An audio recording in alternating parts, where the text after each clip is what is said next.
పటాన్చెరు పట్టణంలోని జేపీ కాలనీలో ఉన్న పంచముఖ ఆంజనేయ స్వామి దేవాలయానికి నూతన అధ్యక్షునిగా ఎన్నికైన కొండా మనోహర్ గుప్తా వీరికి శుభాకాంక్షలు తెలిపిన మాజీ అధ్యక్షులు శ్రీనివాస్ గుప్తా, గౌరవ అధ్యక్షులు చంద్రశేఖర్ గుప్తా మరియు దేవాలయ కమిటీ సభ్యులు. అనంతరం వారు మాట్లాడుతూ ఆలయ కమిటీలో ఉన్న సభ్యులందరూ కలిసి 13 సంవత్సరాల క్రితం పటాన్చెరు నియోజకవర్గ పరిధిలోని కనీవిని ఎరుగని రీతిలో పంచముఖ ఆంజనేయ స్వామి దేవాలయం నిర్మించాము.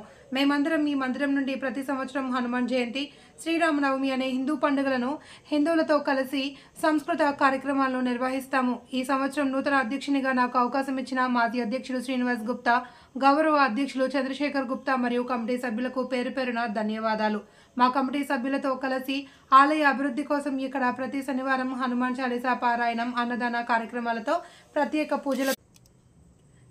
పూజలతో ఇక్కడికి వచ్చిన భక్తులకు ఆంజనేయ స్వామి దర్శనం, ఆశీర్వాదం ఇప్పిస్తాము. మన హిందూ బంధువుల సంస్కృతి కార్యక్రమాలకు ఘనంగా నిర్వహిస్తామని అన్నారు. ఈ కార్యక్రమంలో మాజీ అధ్యక్షులు శ్రీనివాస్ గుప్తా, గౌరవ అధ్యక్షులు చంద్రశేఖర్ గుప్తా, ఆర్య వైశ్య సంఘం అధ్యక్షుడు రాము గుప్తా మరియు కమిటీ సభ్యులు, ఇంద్రేశం గ్రామ మాజీ సర్పంచ్ బండి శంకర్ మరియు భక్తులు తదితరులు పాల్గొన్నారు.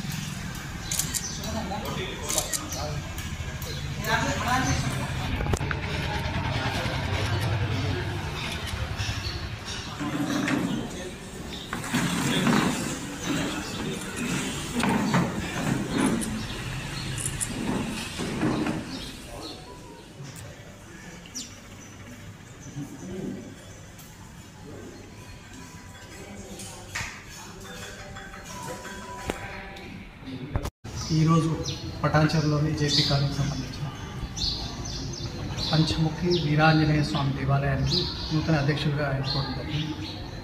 నాకు ఈ బాధ్యతను అప్పచెప్పిన పూర్వ అధ్యక్షులు, దాంతోపాటు మా గౌరవ అధ్యక్షులు చంద్రు గారు అందరి సమిష్టి కృషితోని మేము ఈ దేవాలయాన్ని ముందుకు తీసుకెళ్తా ఉన్నాము. పటాన్చెరులోనే కనీవిని ఎరగని రీతిలో ఈ దేవాలయాన్ని గత 13 సంవత్సరాలు నడుపుతా ఉన్నాను.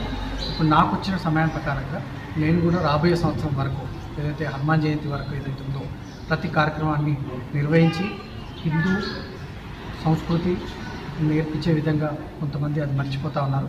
ఆ సంస్కృతి నిలబెట్టే విధంగా అందరి భక్తులు వచ్చేటట్టుగా భక్తులు ఇంకా రావాలి, దేవుణ్ణి స్మరణ చేసుకోవాలి, పంచముఖ ఆంజనేయ స్వామి ఆశీస్సులు అందరూ తీసుకోవాలని చెప్పేసి కోరుకుంటూ వచ్చే ఏవైతే కార్యక్రమాలు ఉంటాయో మన పండుగలు కానీ పబ్బలు కానీ ఏవైతే చేయాలో ఇక్కడ రీసెంట్గానే భగవద్గీత పారాయణం స్టార్ట్ చేయడం జరిగింది. ప్రతి 2వ శనివారం లేకపోతే ప్రతి శనివారం అని అనుకున్నాము. ఆ రకంగా ప్రతి ఆదివారం భగవద్గీత, ప్రతి శనివారము మనం హనుమత్ చాలీసా చేస్తూ ఉన్నాము.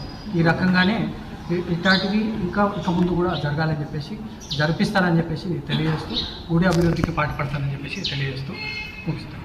Thank you.